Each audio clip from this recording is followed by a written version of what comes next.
ओम शांति। 21 अगस्त 2026 के ईश्वरीय महावाक्य सुनते हैं। मुरली के मुख्य पॉइंट्स। बाबा ने कहा, पवित्रता ही महानता है, यही योगी जीवन का आधार है। सदा यही स्मृति रहे कि मैं पूज्य आत्मा इस शरीर रूपी मंदिर में विराजमान हूँ। बाप तुम्हें ऐसी श्रीमत दे देते जो आधा कल्प तक कोई की राय लेने की दरकार नहीं। राय उन्हें लेनी पड़ती जिनकी बुद्धि कमजोर हो। आत्मा को याद रूपी योग से ही पवित्र होना है। योग की अग्नि है यह।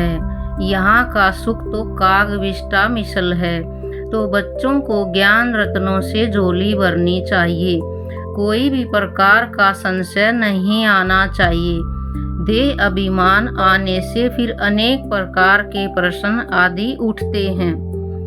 आत्मा हर एक अपने लिए पुरुषार्थ करती है। मेल फीमेल की दृष्टि यहाँ नहीं रहती। तुम सब बच्चे बेहद बाप से वर्षा ले रहे हो। सभी आत्माएं ब्रदर्स हैं जिनको बाप पढ़ाते हैं, वर्षा देते हैं। यह माया का वंडर है जो घड़ी घड़ी तुमको भुला देती है। यह कल्प का सुहावना संगम युग है। इनका नाम रखा है पुरुषोत्तम। यही संगम युग है जिसमें सब मनुष्य मात्र उत्तम बनते हैं। अभी तो सभी मनुष्य मात्र की आत्मा तमो प्रधान है, जो फिर सतो प्रधान बनती है। लास्ट में बाबा ने कहा, अभी तुम बच्चों को और सबको रास्ता बताना है। तुम सब सेना हो। शिव भगवान वाच, विनाश काले विपरीत बुद्धि विनसंति और विनाश काले परम पिता परमात्मा के साथ परित बुद्धि विजयंती। अब सुनते हैं महावाक्यों को विस्तार से। मुरली का सार। मीठे बच्चे, बाप मीठे से मीठी सैकरीन है, इसलिए और सब बातें छोड़ उस बाप को याद करो तो मीठी सैकरीन बन जाएंगे। प्रश्न, तुम बाप द्वारा श्रीमत लेकर अपने अंदर कौन से संस्कार भर रहे हो? उत्तर, भविष्य में बिगर वजीर सारे विश्व पर राज्य करने के। तुम यहाँ आए ही हो भविष्य राजधानी चलाने की श्रीमत लेने। बाप तुम्हें ऐसी श्रीमत दे देते जो आधा कल्प तक कोई की राय लेने की दरकार नहीं। राय उन्हें लेनी पड़ती जिनकी बुद्धि कमजोर हो। गीत तुम ही हो, माता पिता तुम ही हो। ओम शांति। मीठे मीठे रूहानी बच्चों ने गीत सुना। यह किसने कहा कि मीठे मीठे रूहानी बच्चे? जरूर रूहानी बाप ही कह सकते हैं।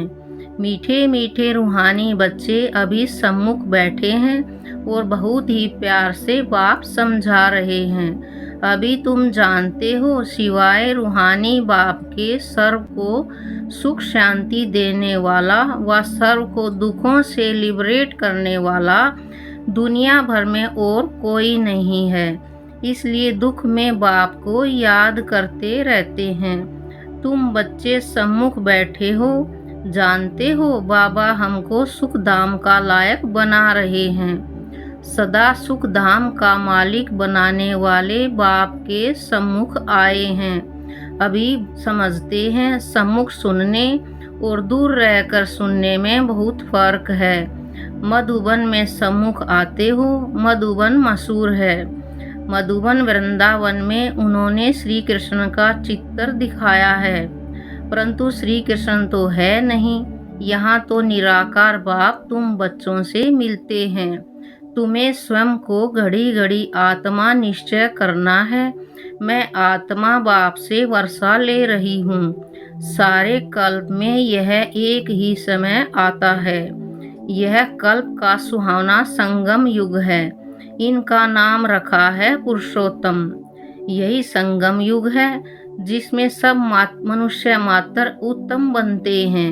अभी तो सभी मनुष्य मात्र की आत्मा तमो प्रधान है। तो जो फिर सतो प्रधान बनती है। सतो प्रधान है तो मनुष्य उत्तम होते हैं, तमो प्रधान होने से मनुष्य भी कनिष्ठ बनते हैं। तो आत्माओं को बाप बैठ सम्मुख समझाते हैं। सारा पाठ आत्मा ही बजाती है, न कि शरीर। आत्मा और शरीर जब दोनों का मेल होता है तो पाठ बजता है। तुम्हारी बुद्धि में आ गया है कि हम आत्मा असूल में निराकारी दुनिया व शांति धाम में रहने वाली हैं। यह किसको भी पता नहीं है, न खुद समझते न समझा सकते हैं। तुम्हारी बुद्धि का ताला अब खुला है। तुम समझते हो बरोबर आत्माएं परम धाम में रहती हैं। वह है इनकॉर्पोरियल वर्ल्ड, यह है कॉर्पोरियल वर्ल्ड।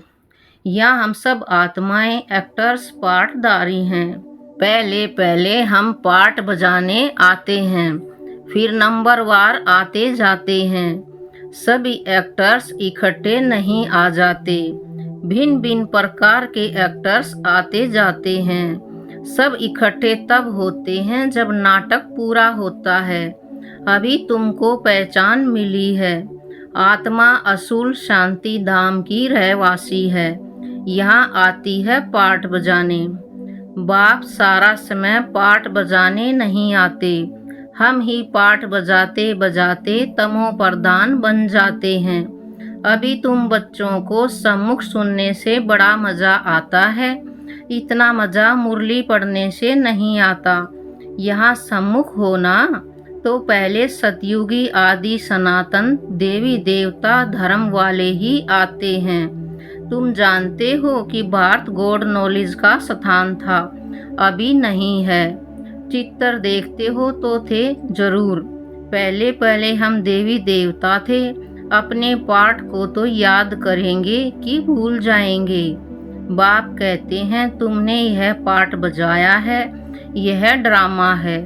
नई दुनिया सो फिर पुरानी होती है। पहले पहले ऊपर से जो आत्माएं आती हैं वह गोल्डन एज में आती हैं। यह सब बातें अभी तुम्हारी बुद्धि में हैं। सतयुग आदि में तुम ही आए थे पाठ बजाने। तुम विश्व के मालिक महाराजा महारानी थे, तुम्हारी राजधानी थी। अभी तो राजधानी है नहीं। अब तुम सीख रहे हो हम राजाई कैसे चलाएंगे, वहाँ वजीर होते नहीं। राय देने वाले की दरकार नहीं, वह तो श्रीमत द्वारा श्रेष्ठ से श्रेष्ठ बन जाते हैं। फिर उनको दूसरे कोई से राय लेने की दरकार नहीं रहती। अगर कोई से राय लें तो समझा जाएगा इनकी बुद्धि कमजोर है। अभी जो श्रीमत मिली है वह सतयुग में भी कायम रहती है। अब तुम्हारी आत्मा फ्रेश हो रही है। अभी तुम बच्चों को देही अभिमानी बनना है। शांति धाम से आकर यहाँ तुम टोकी बने हो। टोकी होने बगैर कर्म हो न सके। यह बड़ी समझने की बातें हैं। जैसे बाप में सारा ज्ञान है वैसे तुम्हारी आत्मा में भी अब ज्ञान है। आत्मा कहती है हम एक शरीर छोड़ संस्कार अनुसार फिर दूसरा लेता हूँ। पुनर्जन्म भी जरूर होता है। आत्मा को जो भी पाठ मिला है वह बजाती रहती है और संस्कारों अनुसार दूसरा जन्म लेती रहती है। आत्मा की दिन प्रतिदिन प्योरिटी की डिग्री कम होती जाती है। पतित अक्सर द्वापर के बाद काम में लाते हैं, फिर थोड़ा सा फर्क जरूर पड़ जाता है। तुम नया मकान बनाओ, 1 मास के बाद कुछ फर्क जरूर पड़ेगा।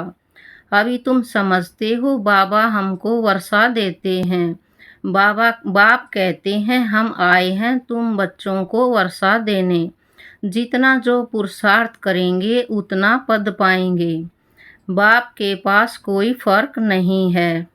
बाप जानते हैं हम आत्माओं को पढ़ाते हैं। आत्मा हर एक अपने लिए पुरुषार्थ करती है। मेल फीमेल की दृष्टि यहाँ नहीं रहती। तुम सब बच्चे बेहद बाप से वर्षा ले रहे हो। सभी आत्माएं ब्रदर्स हैं जिनको बाप पढ़ाते हैं, वर्षा देते हैं।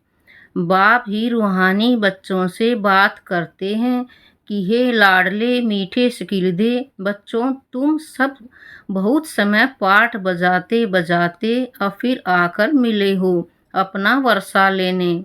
यह भी ड्रामा में नूंद है, शुरू से लेकर पाठ नूंदा हुआ है। तुम एक्टर्स पाठ बजाते एक्ट करते रहते हो। आत्मा अविनाशी है, इसमें अविनाशी पार्ट भरा हुआ है। शरीर तो बदलता रहता है, बाकी आत्मा सिर्फ प्योर से इम्प्योर बनती है। सतयुग में है पावन, इसको कहा जाता है पतित दुनिया। अभी सुख धाम स्थापन होता है, बाकी सब आत्माएं मुक्ति धाम में रहेंगी। अभी यह बेहद का नाटक आकर पूरा हुआ है। सभी आत्माएं मच्छरों मिसल जाएंगी।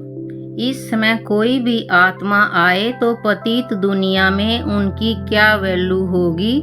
वास्तव में वैल्यू उनकी है जो पहले पहले नई दुनिया में आते हैं। नई दुनिया थी, वह फिर पुरानी बनी है। नई दुनिया में देवताएं थे, वहाँ दुख का नाम नहीं था। यहाँ तो अथाह दुख हैं। बाप आकर दुख की पुरानी दुनिया से लिबरेट करते हैं। यह पुरानी दुनिया बदलनी जरूर है। जैसे दिन के बाद रात, रात के बाद दिन होता है। तुम समझते हो बरोबर हम सतयुग के मालिक बनेंगे, तो हम क्यों न आत्मा निश्चय कर और बाप को याद करें। कुछ तो मेहनत करनी होगी। राजाई पाना कोई सहज थोड़े ही है। बाप को याद करना है। यह माया का वंडर है जो घड़ी घड़ी तुमको भुला देती है। इसके लिए उपाय रचना चाहिए। ऐसे नहीं मेरा बनने से याद जम जाएगी। बाकी पुरुषार्थ क्या करेंगे? नहीं, जब तक जीना है पुरुषार्थ करना है। ज्ञान अमृत पीते रहना है। यह भी समझते हो हमारा यह अंतिम जन्म है। इस शरीर का भान छोड़ दे ही अभिमानी बनना है। गृहस्थ व्यवहार में भी रहना है, पुरुषार्थ जरूर करना है। सिर्फ अपने को आत्मा निश्चय कर बाप को याद करो। तौमेव माता च पिता, यह सब है भक्ति मार्ग की महिमा। तुमको सिर्फ एक अल्फ को याद करना है। एक ही मैं सैकरीन हूँ। तुम भी और सब बातें छोड़ बहुत मीठी सैकरीन हो जाओ। अभी तुम्हारी आत्मा तमो प्रधान बनी है। उनको सतो प्रधान बनाने लिए याद की यात्रा में रहो। सबको यही बताओ, बाप से सुख का वर्षा लो। सुख होता ही है सतयुग में। सुख धाम स्थापन करने वाला बाप है। बाप को याद करना है बहुत सहज, परंतु माया का अपोजिशन बहुत है। इसलिए कोशिश कर मुझे याद करो तो खाद निकल जाएगी। सेकंड में जीवन मुक्ति गाया जाता है। इस ड्रामा में हर एक को अपना पार्ट रिपीट करना है। इस ड्रामा के अंदर सबसे जास्ती हमारा पार्ट है। सुख भी सबसे जास्ती हमको मिलेगा। बाप कहते हैं तुम्हारा देवी देवता धर्म बहुत सुख देने वाला है और बाकी सब शांति धाम में चले जाएंगे। हिसाब किताब चुकतू कर। जास्ती विस्तार में हम क्यों जाएं? बाप आते ही हैं सबको वापस ले जाने। मच्छरों सदृश सबको ले जाते हैं। शरीर खत्म हो जाएंगे। बाकी आत्मा जो अविनाशी है वह हिसाब किताब चुकतू कर चली जाएगी। ऐसे नहीं कि आत्मा आग में पड़ने से पवित्र होगी। आत्मा को याद रूपी योग से ही पवित्र होना है। योग की अग्नि है यह। उन्होंने फिर नाटक बैठ बनाए हैं। सीता आग से पार हुई। आग से कोई एक को थोड़े ही पार होना है। बाप समझाते हैं तुम सब सीताएं इस समय पतित हो, रावण के राज्य में हो।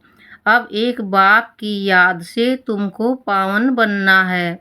राम एक ही है। अग्नि अक्सर सुनने से समझते हैं। आग से पार हुई। कहाँ योग अग्नि, कहाँ वह। आत्मा परमात्मा से योग रखने से पतित से पावन होगी। रात दिन का फर्क है। आत्माएं सब सीताएं हैं। रावण की जेल में शोक वाटिका में है।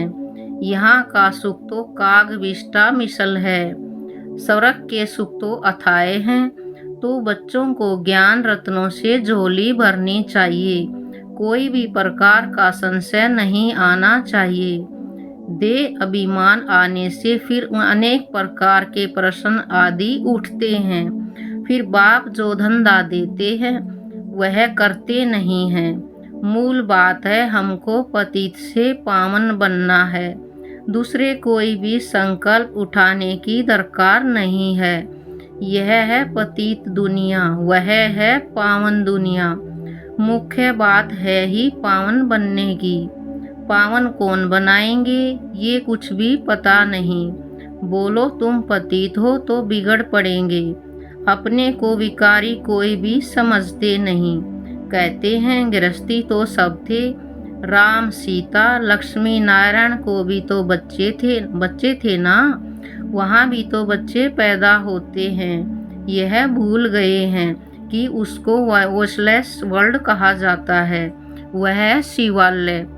बाप तुम बच्चों को कितनी युक्तियाँ बताते रहते हैं। यह तो बाप टीचर गुरु है जो सबको सद्गति देते हैं।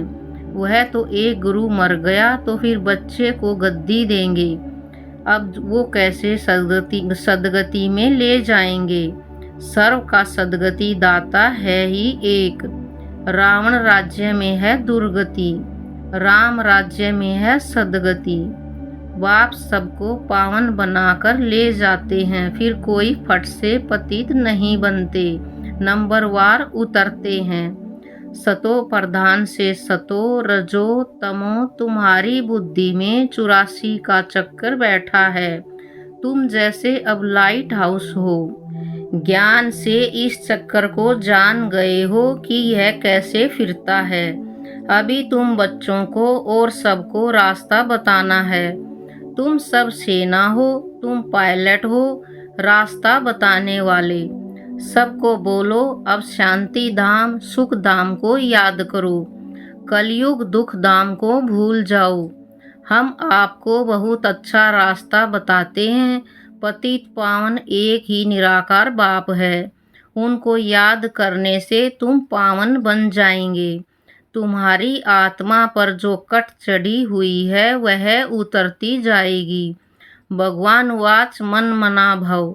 शिव भगवान वाच विनाश काले विपरीत बुद्धि विनसंति और विनाश काले परम पिता परमात्मा के साथ परित बुद्धि विजयंती।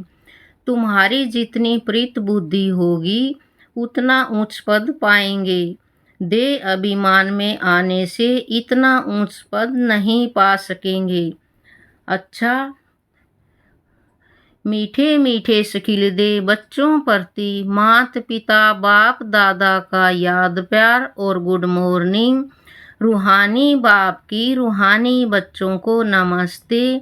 हम रूहानी बच्चों की रूहानी बाप दादा को नमस्ते नमस्ते नमस्ते। Good morning. शुक्रिया बाबा। धारणा के लिए मुख्य सार। पहला, ज्ञान रत्नों से अपनी झोली भरनी है। किसी भी प्रकार का संशय नहीं उठाना है। जितना हो सके बाप को याद करने का पुरुषार्थ कर पावन बनना है। बाकी प्रश्नों में नहीं जाना है। दूसरा, एक बाप से सच्ची प्रीत रख बाप समान मीठी सैकरीन बनना है। वरदान, सदा ज्ञान सूर्य के सम्मुख रहने वाले अंतर्मुखी सौमानधारी भव। सदा ज्ञान सूर्य के सम्मुख रहने वाले अंतर्मुखी सौमानधारी भव। जैसे सूर्य के सामने देखने से सूर्य की किरणें अवश्य आती हैं, ऐसे जो बच्चे ज्ञान सूर्य बाप के सदा सम्मुख रहते हैं वो ज्ञान सूर्य के सर्व गुणों की किरणें स्वयं में अनुभव करते हैं।